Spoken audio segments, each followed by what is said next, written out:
Good morning বন্ধুরা, শুভ সকাল। একটা নতুন ব্লগ নিয়ে নতুনভাবে হাজির হয়ে গেলাম। আজকে হচ্ছে শনিবার। তা শনিবার মানেই সকাল থেকে চাপের মধ্যেই রয়েছি। তো চলুন শুভ সকালের শুভেচ্ছা জানিয়ে ব্লগটা শুরু করলাম। আর যেটা বলার ছিল, যেটা হচ্ছে আজকে প্রচণ্ড সকাল থেকে রোদের তাপ, তেমনি গরম। যেটা প্রত্যেক দিন বলছি, কিছু করার নেই, তার মধ্যে সব কিছুই করতে হচ্ছে। আজকে হচ্ছে শনিবার, ছেলে সকালে খেলতে গেছে, তো খেলে টেলে ফিরবে, তারপরে দুপুরে খাওয়া দাওয়ার ব্যাপার আছে। আর সকালে জল খাবারে হচ্ছে গরম গরম পরোটা করেছি, আর এখানে আলুর দম করেছি। এটাই হচ্ছে সবার। তো চলুন, এটা দিয়ে যে ব্লগটা শুরু করলাম। তারপরে দুপুরে রান্না বান্না আছে, সবই হবে। দেখতেই পাচ্ছেন এইটা যে ট্রেনটায় একজন বসে আছে এবং ট্রেনটা জানলা দিয়ে একটা ট্রেন দেখাচ্ছে, সেটা হচ্ছে আমার ছেলে। সকালবেলা মানে খেলতে গেছিলো, ফেরার সময় যে ট্রেনটা করে ফিরছিল সেটা হচ্ছে ব্যান্ডেল লোকাল, মানে হাওড়া থেকে। আর এটা যেটা দেখা হচ্ছে, ওদের মাঠের পাশেই এখানে একটা সিরিয়াল হচ্ছে, সিরিয়ালের শ্যুটিং হচ্ছে। ঘূর্ণি বলে কোনো একটা সিরিয়াল, তার শ্যুটিং হচ্ছে। তো সেটাকে কিছুটা তুলে নিয়ে এসছে আমাকে দেখানোর জন্য। আমি আপনাদের সঙ্গে একটু শেয়ার করলাম যে মাঠে ওখানে ঘূর্ণি বলে সিরিয়ালটা। লাঞ্চের পর্বে আর দেখতেই পাচ্ছেন সামনে একটা যে ছেলে খেলে এলো, ওর বাবার সমস্ত কিন্তু এগুলো প্রত্যেক শনিবার রবিবারে গোছে। ও খেলে এসেই এই যে জামা কাপড় ছেড়েই চলে গেছে বাথরুমে ফ্রেশ হতে। এইগুলো প্রত্যেকদিন ওর বাবাই কিন্তু গোছায়, ইন ডিউটি। ও এসে সমস্তগুলো, আর তার সঙ্গে আজকে একটা গুড নিউজ আর এটা দিচ্ছি, আমার কাছে গুড নিউজ দেখাই। দেখুন, বৃষ্টি আরম্ভ হয়েছে, পড়ছে, আর বেশ সকালে যে কষ্টটা সেটা থেকে লাঘব হলাম। দেখেছেন তো কি জোরে জোরে মেঘ ডাকছে আর বৃষ্টি পড়ছে। মনটা অনেকটা খুশি হয়ে গেল। বৃষ্টি পড়লে প্রকৃতি শান্তি হলে না, নিজেরাও বেশ ভালো লাগে। চলুন শুভ দুপুরে লাঞ্চটা একটু দেখিয়ে দিই।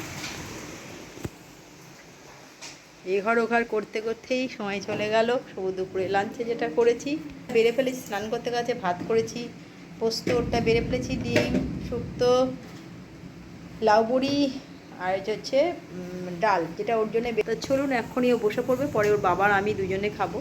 এদিকে আলোটা আসছেই না।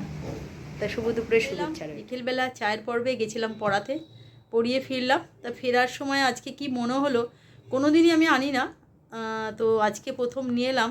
আমাদের এখানে একটা নতুন মিষ্টির দোকান হয়েছে, অনেক দিন হলো, 2 মাস হয়ে গেছে না, তা 2 মাসে হয়ে গেছে। তো ওইখানে আজকে সিঙ্গারা, তা চাটনি, তো নিয়ে চলে এলাম। 3 জনকা 3টে সিঙ্গারা।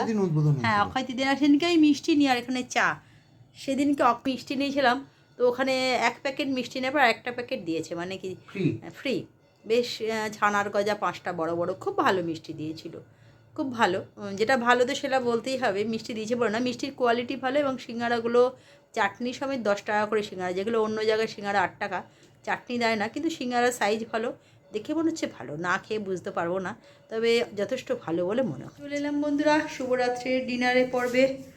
আর পড়িয়ে উঠলাম, উঠে যেটা করেছি সেটা হচ্ছে রান্নায় বসে পড়লাম। প্রত্যেক দিনের ন্যায় আজকেও তার ব্যতিক্রম হয়নি, তবে আজকে ওয়েদারটা খুব ভালো আছে, সেই গরমটা আর নেই আগের থেকে, আর বেশ সুন্দর ওয়েদার আছে।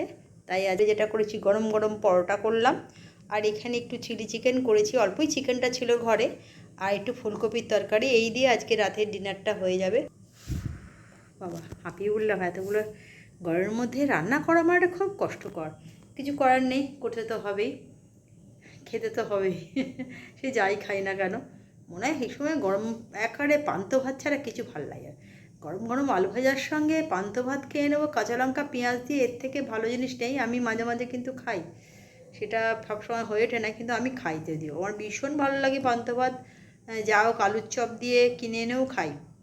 তো চলুন শুভরাত্রির শুভেচ্ছা ভালোবাসা দিয়ে ব্লগটা শেষ করছি। কালকে একটা নতুন ব্লগ নিয়ে হাজির হয়ে যাব। আর আজকে সন্ধেবেলা সিঙ্গারা চাটা খেয়ে এত ভালো লেগেছিলো, এটা অন্যরকম, বেশ ভালো লেগেছিলো। তো চলুন, কালকে আবার দেখা হচ্ছে।